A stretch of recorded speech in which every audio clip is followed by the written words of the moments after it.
we're into extra time with development for STEM 7.5. We have to admit it.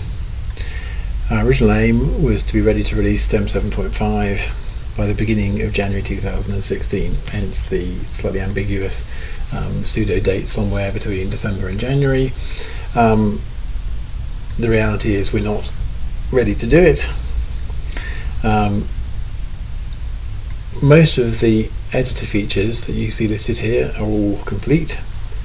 Things like autosave and zoom, find and replace, a whole bunch of things like that.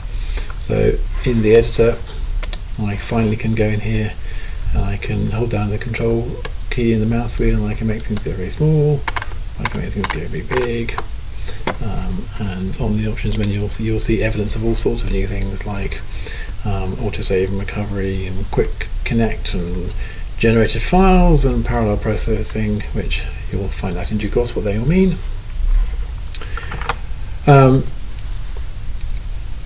The editor functionality, as I say, is largely complete. So the model engine extensions, so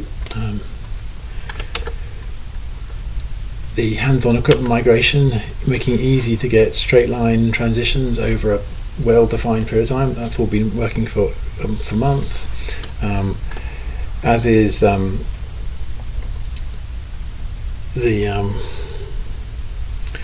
parallel processing of scenarios. Is one of my favourite charts I did for the STEM user group meeting, where we have this idea that the scenarios will now be run in parallel, so you can have 8 scenarios running in parallel and going whatever speed they need to go, rather than them all being done sequentially on a single thread as used to be the case. We have auto upload for eSTEM working.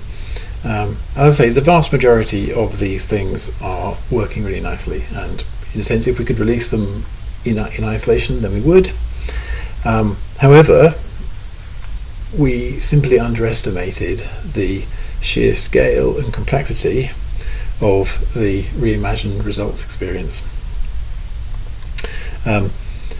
So while, as you've seen, the main functionality is already there and you can demonstrate it, you can understand it, you can test it, you can even document it. We've done half the documentation and we're still close to releasing.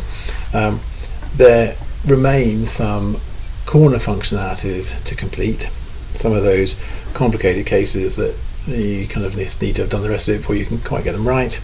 And not surprisingly, there are, with something of this, that's this different and this complicated, there were a few unforeseen user interface interaction ambiguities which basically need to be finessed now to make sure that you end up with an entirely satisfying experience when you use it. So we basically won't release this system to customers before it's ready, either in terms of quality or in terms of reliability or even in terms of finality, meaning we're not going to put it out there until we're certain it's going to work the way it's always going to work. We don't want to confuse you with terminology changing, designs altering, and we certainly don't want to annoy you with it not working or working stupidly. So we're going to get it right before we release it. In fact, we are confident that the current specification will be realised by the end of February 2016, and in my view the rich and powerful feature set that's coming will be entirely worth the extra wait. So again, sorry it's not there now, but it's going to be great when it is.